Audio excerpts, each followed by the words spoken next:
Hi all, it's Mary Dolduras. Today I'm going to show you how to iron a man's shirt.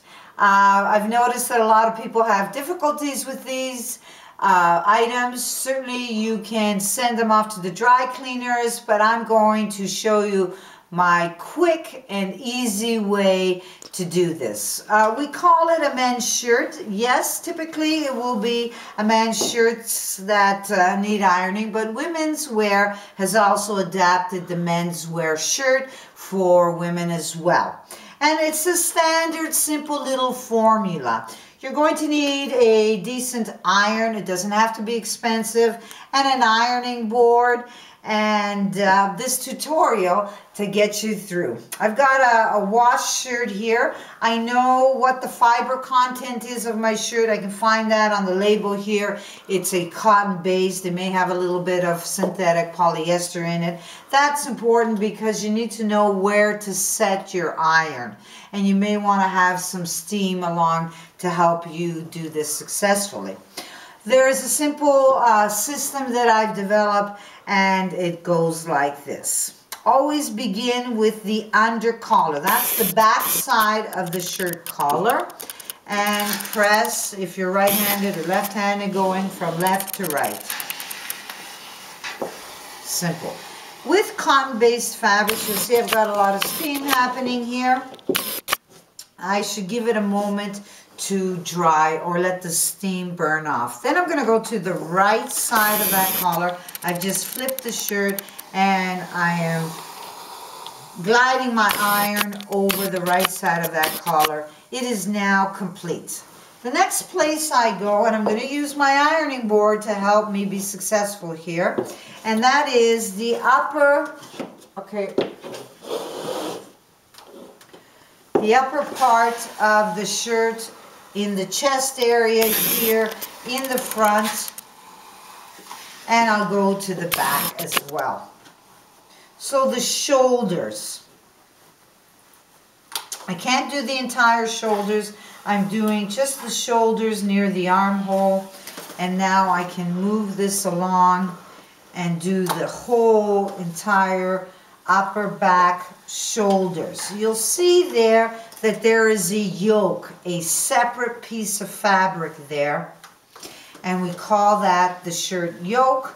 It's again a traditional menswear feature, and we're going to iron this first and separately from the body of the shirt. I have now moved my way from one side of the upper front of the shirt across the back and to the front. I'm going to now take one of my fronts, doesn't matter which one, left or right, and I will iron it. This side has the buttons. I'm going to work my iron in and around those buttons. It also has a pocket. I don't want to distort or mess up any of those pockets, so again I will move around the shirt so that I can complete the entire front. My iron seems to be dripping, and I'm ready now to continue and moving towards the back of the body of the shirt.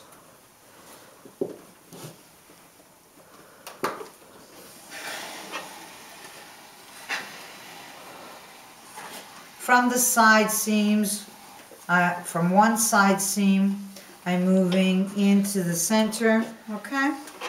Just watch how I glide the iron back and forth, and really there's no right or wrong way. Your iron is good and hot at this point.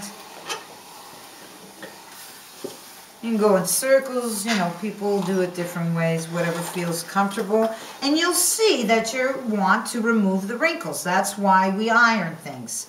So you want to pass your iron over all the wrinkled areas. Once you've done that, you're ready to move on. So I'm coming across that back body part from one of the side seams. across the back to the other side seam, and I have now arrived to the other front piece of my shirt. There's two. There's a left and a right that are buttoned together, and I've started with one, moved across the back, and arrived at the second one.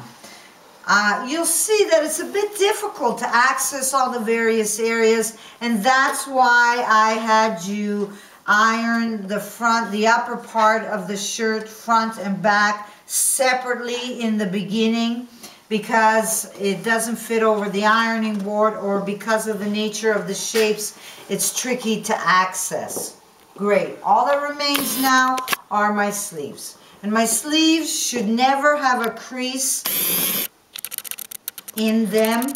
So I'm going to keep them flat. I've got front to back here, just laid flat. And I'm going to do the iron, pass the iron over as much of it as I can, not putting in a crease right down the middle of my sleeve. Okay, I'm going to rotate that sleeve, there it is, and finish off the area that I missed without having to put that crease in there. I don't necessarily have to put a crease. Most people just come along and squash it, and it's really not necessary. You don't have to necessarily have an amateur looking sleeve, an unprofessional looking sleeve with a crease in it. That's the sign that an amateur ironed this shirt. Okay, so this sleeve has no crease in it.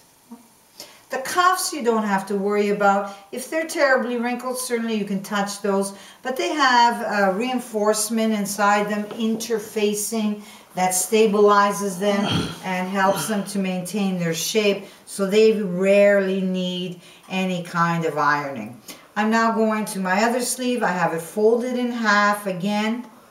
There's a seam on the one side of the sleeve under here again. I call that the side seam, because it lines up with the side seam of the body. So I'm going to press half of my sleeve. I'm going right through both the layers, and I'm getting the front and the back, and then quickly I'm going to rotate and get this portion that I missed the first time around because I don't want to put the crease there. So I'm avoiding that area and touching it up with my iron, and I am now finished. And there's your men's shirt, perfectly ironed, ready to go in less than 5 minutes.